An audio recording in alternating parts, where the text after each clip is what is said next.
Čaute Gamefruťáci. Dnes posledný deň Game Days 24 vám prinašame rozhovor s Rastom Smereckým o jeho hre. Je to arkádová letecká hra, o ktorej nám bližšie povie už samotný Rasto. Takže mohol by si nám povedať niečo bližšie o hre? Ako sa volá? Takže naša hra sa volá Aileronia. Vychádza to z anglického aileron, čo je ovládacia plocha vlastne na lietadlo, takže anglické hovoriace publikum bude v tom mať aj nejakú clue, nejaké vodítko. Je to v podstate arkádová hra zameraná na letecké súboje, sú tam prvky fantasy, aby sme to obohatili a odlišili oproti súčasným hrám na trhu, pretože ten trh je plný krásnych hier. Čiže je to nejaký keby komiksový fantasy príbeh? Bude tam príbeh a budú tam prvky fantasy. Áno, je to štilizovaná hra. Prvkami fantasy. Áno. Čo mi pripomína, že v minulosti dávno vyšli také podobné arkádové letecké hry, kde si takisto striedal hrdinov. Nejak Crimson Skies sa to volalo. Áno, presne tak. Presne ma to napadlo, keď som videl včera, teda keď som hral vašu hru, že to je niečo podobné, ale s tým rozdielom, že to je naše slovenské. Už mi je viac menej jasné, že prečo si zvolil takúto tému leteckej arkády, ale to znamená, že hrával si takéto hry, alebo aj nejaké iné pozadie je za tým ešte. Tak samozrejme, že som takéto hry hrával. Podľa mňa každý, kto chce vyvíjať hru, tak by mal vyvíjať takú hru, aká ho baví. V prvom rade ju vyvíjam pre seba úplne sebecky. To prostredie letectva, do ňoho som vhúpol vlastne aj nevlastnou zásluhou. Môj otec učil na leteckej škole v Košiciach od jej vzniku až do jej zániku, takže ako dieťa som pobehoval po kasárniach a mal som možnosť sa naháňať po odstavenom vrtuľníku a občas ma pustili aj do učebne na reálne lietadlo sa pozrieť. A on bol aj pilot? Nie, otec nebol pilot, otec práve že on mal dosť špecifickú profesiu. On mal vyštudovanú fakultu telesnej výchovy a športu a mal vyštudovanú psychológiu. A vlastne v tých 70. rokoch sa tu vôbec celosvetovo rozbiehalo štúdium alebo teda výskum spojenia psychickej a fyzickej odolnosti. Áno, takže čo je u pilotov bolo veľmi dôležité. Čo je extrémne dôležité, presne tak. Takže ja som k tomu pričuchol cez otca. Áno, a už len takú jednu doplňujúcu otázku k tomu. Prenesieš do toho príbehu povedzme aj nejaké autobiografické prvky tým pánom? Autobiografické radšej nie. Cez neho, ako keby nejakú podobnú postavu, ako bol on možno, alebo... Samozrejme, že rozmýšľam, ak bude tam nejaký narátor, nejaký sprievodca tou hrou, mohol by stelesňovať aj môjho otca, ako tak súkromne to tam vsunúť. To sa ešte bude podľa mňa len benefit, možno že len pre teba, ale možno, že to aj hráči ocenia, aj keď to nebudeš musieť vysvetľovať, vieš, že prečo to tam je. Každá postava musí mať nejaké meno, musí mať nejakú tvár, tak ak bude vhodná, tak podľa mňa čím osobnejšie prvky dávaš do toho deja hry alebo do tej hry samotnej, tým je to také kvalitnejšie. Keď nemusí každý vedieť, že o čom to je. Presne tak. To znamená, ale už len to srandy sa spýtam, že nikto z vášho týmu teda nelieta. Nikto z nášho týmu nemá pilotný preukaz.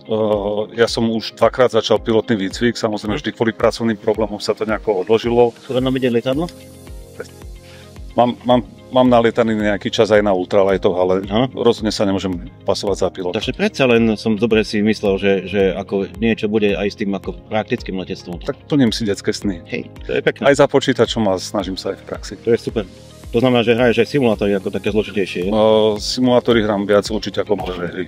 Len prečo nerobíme simulátor? Pretože ten trh je obsadený tak kvalitnými simulátormi, že tam nemá význam. Keď ste malé štúdio, tak to znamená, že museli ste to tak koncipovať, aby to bolo čo najefektívnejšie. Potrebuješ prežiť aj finančne. Tým pádom musíš byť úspešný aj komerčne a snažíme sa zaplátať alebo teda obsadiť dieru, ktorá podľa nás je na trhu. Stále je podľa mňa. Väčšina leteckých hier je totiž orientovaná na stroje samotné. My sme sa rozhodli priniesť aj príbehy pilotov, pretože história letectva je plná veľmi zaujímavých príbehov a ľudia ich poznajú podľa mňa menej ako poznajú samotné stroje. To znamená, znova sa vrátim k tomu, budú tam aj nejaké osoby alebo teda tí hrdinovia založené na základe reálnych letcov. Áno, vymyslím si Exupéry. Presne tak, budú inšpirovaní takýmito postavami z reálneho života. To je super. To znamená, zase oblúčikom sa vrátim a už sme hovorili, že máš tím, ktorý hru vyvíja. Ty si vlastne ako keby kreatívny riaditeľ, alebo teda šéf-dizajner. Šéf-dizajner z pohľadu dizajnu hry. Áno. Takto. A nesamotného výtvarného dizajnu. Asi aký máš veľký tím ľudí? Náš tím je relatívne malý. Spolupracujeme skôr s externými ľuďmi, so študentmi, máme veľmi mladý juniorský tím, ale je nás dokopy 12. Čo je tiež fajn, že... Niekto robí 2 hodiny za mesiac, niekto robí full time, niekto robí na faktúru. Rozumiem, čiže vlastne vás menej ako keby home office. Home office doslova. Čo dneska je efektívne a ukázalo sa to po tej nešťastnej korene ako efektívny spôsob možno vedenia firmy a fungovania firmy. Tak v prvom rade sme aj startup, takže sme aj finančne limitovaní, musíme s peniazmi narábať efektívne, ale už sa dostávame do štádia, hlavne teraz po Game Days, keď sme získali skvelý feedback, kedy sme sa zhodli na tom, že už by sa zišiel nejaký office, nejaká prvá malá kancelária. Samozrejme, skôr asi kvôli reprezentačným účelom tak ďalej, alebo aj kvôli komunikačným. Aj kvôli komunikačným. Fyzické. Predsa len je raz za čas dobré ten tým, aby sa celý stretol. Alebo teda zložky toho týmu, ktoré treba vtedy riešiť. A tým pádom sa ťa chcem spýtať, že čo to vlastne priviedlo v tej myšlienke? Hra samotná, alebo si dlhšie plánoval mať takúto firmu alebo herné štúdio? Tá myšlienka vznikla už dávno, ako som povedal, že si plním svoj sen. Totiž ja som v minulosti podnikal aj, respektíve dlhodobo podnikam vo vývoji softvéru a zhruba 10 rokov naša firma bývala, dnes už bohužiaľ bývala, bola dodávateľom Ministerstva obrany pre vzdušné sily Slovenskej republiky, ozbrojených síl Slovenskej republiky, ale to bol vyslovene odborný softvér na plánovanie a manažment vôbec výcviku a prevádzky leteckých teda vzdušných síl. Na ich účely interné. A vtedy som vtedy som začal snívať o takejto hre. Koketovať s tou myšlienkou. Áno. A dnes sa to realizuje. Super. Takže je to prvá hra tvojho týmu, hej? Áno, je to prvá hra. Úplne prvá. Áno. Alebo ste mali nejaké prototypy už predtým, alebo tak? Nie. No my sme skočili do toho po hlave a rovno robíme túto. Dobre, vynikajúco. A čo by si teda odkázal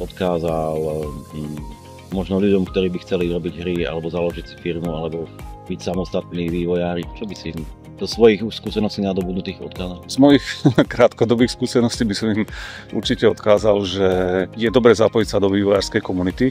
Aj na Slovensku máme kopec veľmi, veľmi šikovných ľudí a vedia dať skvelý feedback. Len škoda, že takých akcií ako Game Days napríklad je málo, pomenej teda.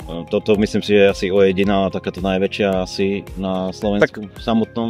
Tie meetupy síce fungujú a také tie malé konferencie, ale nič také, čo by možno tú komunitu tak plne stmelilo, vieš. Opäť som v tejto komunite krátko, alebo teda sa snažím byť členom tejto komunity, ale ja si myslím, že aj práve že tie menšie stretnutia, ako sú meetupy vývojárske, alebo stretnutia, ktoré organizuje tuto v Košiciach nedávno vzniknutý Artspace, ktorý je dokonca nedaleko od nás, sú veľkým prínosom, pretože nepotrebuješ vždy takéto veľké podujatie, aj keď je skvelé a veľmi veľkým prínosom, ale aj tie drobné meetupy a hovorím, to, čo robia v Artspace, sú miesto, kde, vráťme sa k tej otázke pôvodnej, začínajúci developer, ak príde, tak mu to môže veľa dať. Nám to dáva veľa. Všetci títo ľudia nám dali skvelý feedback, skvelé rady, skvelé kontakty. Určite sa zapojte čím skôr do komunity. Či by si chcel niečo povedať na záver? Môžem povedať, že si ma zaskočil touto otázkou. A myslím si, že my sme teraz v štádiu, keď viac počúvame, ako rozprávame.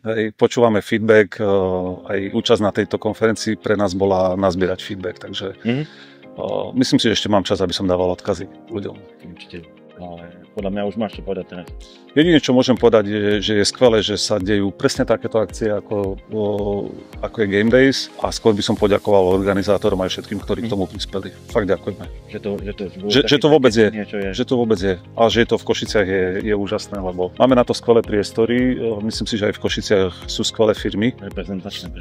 Sú tu skvelé firmy, ktoré majú čo ukázať. Určite. Ja som sám veľmi prekvapený, koľko košických firm je. Aj indie, aj väčších. Majú kvalitné veci. Veľmi kvalitné a úspešné. Áno. Tak ďakujeme ti za rozhovor s tebou. Ja ďakujem. A prajeme ti veľa šťastia a úspechov s hrou vašou. Ďakujem pekne.